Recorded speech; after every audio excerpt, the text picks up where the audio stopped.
Blackstone Publishing presents Banshee by Rachel DeWoskin. This book is read by Hilary Huber. For Zaid, who understands everything from the most granular to the most profound, including the wildest reaches of fiction. Chapter 1. The flesh blew off her bones underground.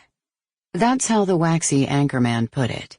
You could feel his lips loving to make the shape of the word blue.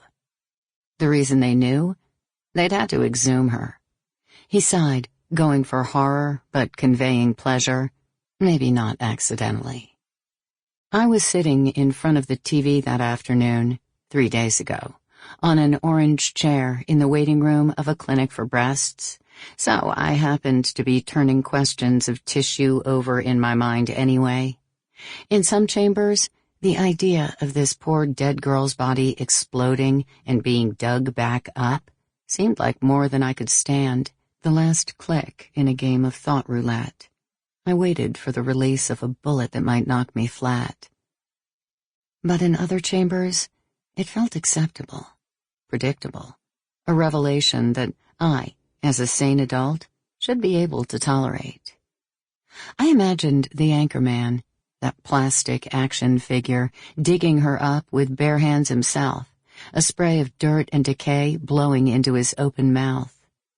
My husband had dated the now wife of the anchorman in college, a coincidence, and so I imagined her too, married to the salacious half-rhymer of blue and exhume. She had to listen to his voice and watch his face stretch into approximations of human expressions every night at dinner. Did graphics run underneath him as he brushed his blinding teeth? Did she suspect him of the perversions I did? Or know his actual ones? Maybe she shared them. It wouldn't have surprised me. One disappointing aspect of middle age was how few perversions remained shocking. I did feel a jolt, though, at learning that in addition to dying and liquefying, we also explode after being buried.